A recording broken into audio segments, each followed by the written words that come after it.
guys want to join me, Scott Adams style, for a simultaneous sip, do so now.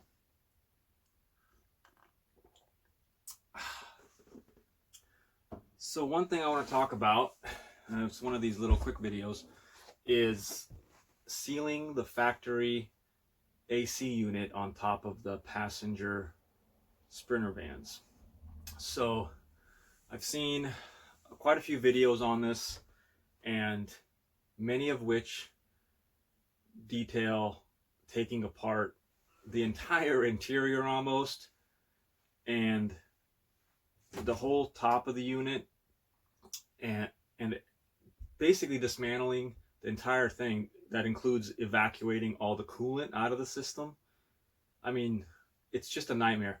And then what a lot of these people do, or a lot of other people have done, is instead of using a new factory seal, which is just as prone to developing leaks as the original, because it's the design that's the problem, whereas the small foam sticky seal gasket that goes around the body and the plastic pieces that sandwich between over the body, it misaligns, and there's areas where there are little gaps that have no gasket. It's just an open hole right to the interior. It's really common on these Sprinters, on the NCV3s at least that I know of. So I've come up with a solution after looking at all the different options. I did not have any interest in taking the whole interior apart. It just seems like a nightmare. And why evacuate the system? Then you're gonna have to get that recharged. It's more money, more likelihood taking everything apart of breaking something, and before reassembly.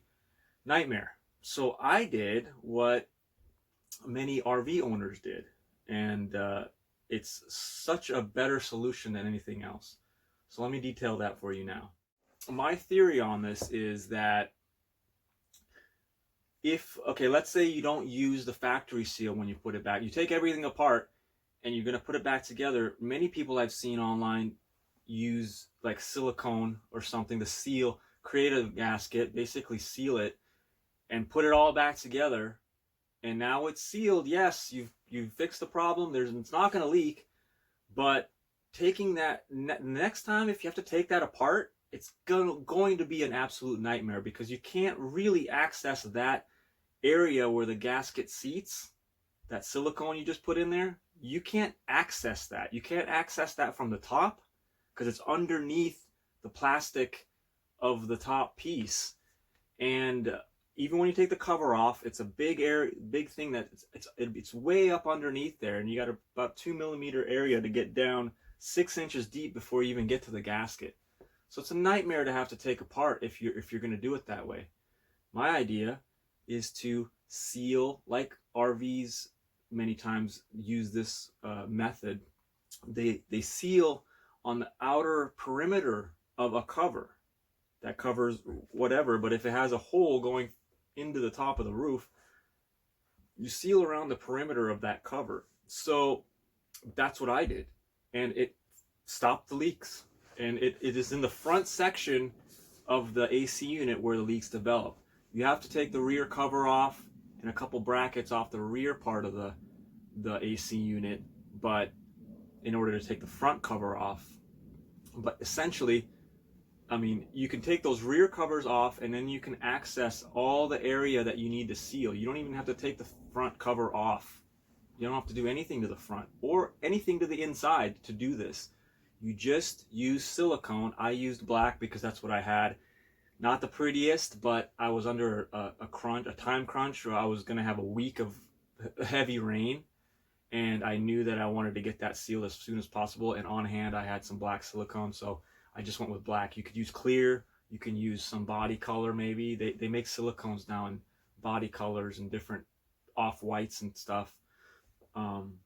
So anyways, I went around the perimeter of that front cover, stop the leaks. I've been running this now for several months since I've done that, and no leaks. So it's the solution. And let me tell you another benefit of doing it in this method. if you do have to service this and maybe take the whole unit apart or find another leak, the access to the silicone you put around the very edge is very easy. It's right there. You can quickly, if you need to take that cover off for some reason, you just take a razor blade and cut that silicone. It's right there. Super easy to access. And then you can actually reseal it right on top of that old silicone. So you put it back together, put some more silicone on it, you're good. You're sealed. So from serviceability, it is the best method that I've come up with, and it's been working great. So I hope this helps some people. If you would like to learn more as I go through this build and come up with little solutions like this, please subscribe and comment and like these videos. I appreciate it, you know.